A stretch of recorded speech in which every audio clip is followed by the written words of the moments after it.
होली के बाद विधानसभा का बजट सत्र शुरू हो रहा है। विपक्ष ने हंगामे का आगाज कर दिया है। सत्र शुरू होने से पहले विपक्ष के विधायकों ने विधानसभा मुख्य द्वार पर जमकर प्रदर्शन और नारेबाजी की। 60-40 नई चलतों का नारा बुलंद किया। युवाओं को ठगने का आरोप लगाते हुए मुख्यमंत्री हेमंत सोरेन से इस्तीफे की मांग की। बीजेपी विधायक सीपी सिंह ने कहा, ये तो जग जाहिर है कि हेमंत सरकार लोगों को भरमाने का काम कर रही है। 60-40 नहीं चलता, 60-40 नहीं चलता।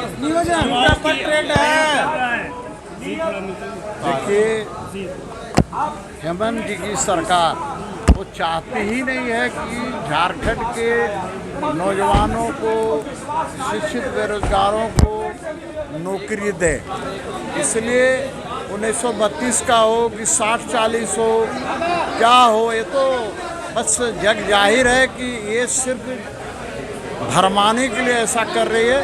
नौकरी देना उद्देश्य नहीं है। राजनीति का शिकार तो युवा हो रहे हैं ना सर, हो रहा है तो ये तो सरकार कर रहे हैं ना, इसमें विपक्ष की क्या भूमिका। आज घेरेंगे। वहीं बीजेपी विधायक भानु प्रताप शाही ने कहा कि ओपन फॉर ऑल नियोजन नीति का बीजेपी पूरी तरह से विरोध करती है। हेमंत सरकार में युवाओं को ठगने का काम किया जा रहा है। सरकार चुन करके आई थी, 3 साल बीत गए, अभी तक स्पष्ट नियोजन नीति नहीं होने के चलते पूरे प्रदेश के युवाओं में आक्रोश है। वर्तमान में नियोजन नीति जो ये सरकार पिछले दरवाजे से लाने का प्रयास कर रही है, इसमें 40% लोगों के लिए ओपन ऑफ ऑल, 1932 के खतियान के बात करने वाले सरकार 1985 के बैरियर को भी जो हटाने का काम कर रही है, यह झारखंड के युवा बर्दाश्त नहीं करेंगे। और जो ट्रेंड चला है 60-40 का कि 40 और 60 नहीं चलता हो, भारतीय जनता पार्टी युवाओं के इस ट्रेंड के साथ है। हमारा स्टैंड बिल्कुल क्लियर है।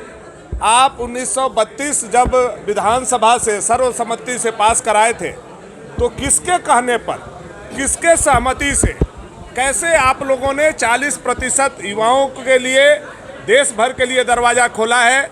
यह झारखंड के युवा आपसे आज पूछना चाहता है, जानना चाहता है। और यह नीति कदापि भी झारखंड में लागू नहीं हो सकती है। 40% लोगों के लिए अगर देश भर के लिए दरवाज़ा खोलेंगे तो झारखंड में आग लगेगा। हम मूलवासी, हम यहाँ के आदिवासी, हम यहाँ झारखंड के रहने वाले लोग चुप नहीं बैठेंगे। झारखंड सरकार का चूल हिला देंगे, चूल हिला देंगे। ये जो दीपिका पांडे सिंह बोल रही है आईटी सेल के जरिए जो है बीजेपी नहीं चाहती कि युवाओं को नौकरी। दीपिका पांडे सिंह जी के जो नेता है राहुल गांधी जी, वो कहाँ है पहले उनको पता करना चाहिए। वो इंडिया में है कि नहीं है? अगर इंडिया में नहीं है तो ये तो विदेशी और बाहरी वाले लोग ही हैं।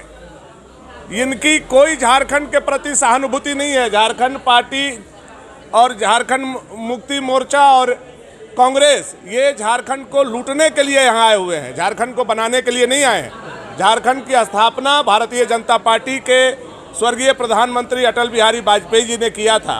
और आज झारखंड अगर कोई चलाएगा तो भारतीय जनता पार्टी ही चला सकती है। वहीं स्वास्थ्य मंत्री बन्ना गुप्ता ने बीजेपी पर निशाना साधते हुए कहा कि बीजेपी के लोग सवाल पूछ सके इतना हक उनके पास नहीं है।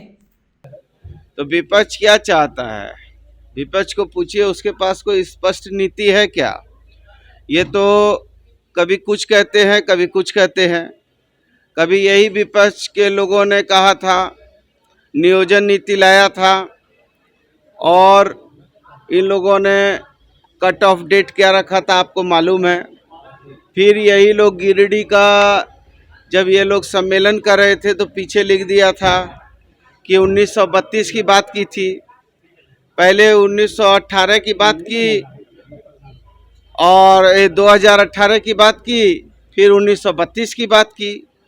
तो ये तो भाजपा के लोगों के पास कोई स्पष्ट सोच ही नहीं है। उनको मालूम है कि जो भी सरकार करेगी उसका विरोध करना है, बस। उनको और कोई विषय नहीं मालूम है। उनको मालूम है कि यदि कोई भी विषय सरकार अच्छा भी ला रही है तो विरोध करना है। तो वो स्पष्ट करें कि हिंदी के विरोधी हैं, वो स्पष्ट करें कि वो नहीं चाहते हैं कि हिंदी हमारी जो है नियोजन नीति का हिस्सा बने। वो कहें खुल के भाजपा के लोग में, यदि हिम्मत है, यदि उनमें इतनी ताकत है तो माइक पर कहें कि हम हिंदी के विरोधी हैं, हिंदी नहीं चाहिए। तो बोल रहे कि 60-40% जो है बाहरियों के लिए क्यों खोला जा रहा है? अगर 3 साल में यही नीति लानी थी तब तक क्यों उनको नौकरी से दूर रखा गया? तो 5 साल तक उन लोगों ने काम किया था, डबल इंजन की सरकार बनी हुई थी और 5 साल तक केंद्र से लेकर राज्य की सरकार थी। वो बताएं कितने लोगों को रोजगार दिया? सब तो जो है जितना उन्होंने रोजगार के नाम पर नाटक किया है और यहाँ की भोली भाली जनता को ठगने का काम किया है और सब अनुबंध पे काम किया है। वो बताएं, स्पष्ट करें कि उनके शासन में डबल इंजन की सरकार में कितने लोगों को रोजी रोजगार दिया, वो स्पष्ट करें। आपने 3 सालों में कितने लोगों को नौकरी? अरे भाई, हम तो लगातार प्रयास कर रहे हैं, कब तक? हम तो प्रयास कर रहे हैं और हमने नियोजन नीति लाया, अभी नियोजन नीति फिर लाए हैं, तो इसमें क्यों पेट में दर्द हो रहा है? जी 3 साल में सिर्फ ये नीति ही बन रही है। अरे भैया, तो आप लोग नीति वो 8 साल में मोदी जी ने 1 करोड़ लोगों को रोजगार नहीं दिया, 50 लाख लोगों को रोजगार नहीं दिया, जबकि कहा था साल में 2 करोड़ लोगों को रोजगार देंगे। आप लोग कभी पूछते हैं भाजपा के लोगों से? आप लोगों के पास भाजपा के लोगों से बात करने के लिए आपके नहीं, 1 मिनट सुनिए, भाजपा के लोगों से बात करने के लिए आप लोगों के पास क्वेश्चन क्यों नहीं होता है? अरे तो राज्य से पूछिए ना भाई। तो इसलिए तो हम बोल रहे हैं, भाजपा का यदि उन लोगों के अंदर हिम्मत है तो बोले कि हिंदी का हम विरोधी है और हिंदी को हम नहीं चलने देंगे। मैं तो बोल रहा हूं, मैंने शुरू से कहा कि 1932 से लेके 1923 तक हम जो है 2023 तक को ठोक के बात करते हैं। उस दिन भी कहा, आज भी कह रहे हैं। यदि ये मर्द है तो कहें कि हम हिंदी के विरोधी हैं।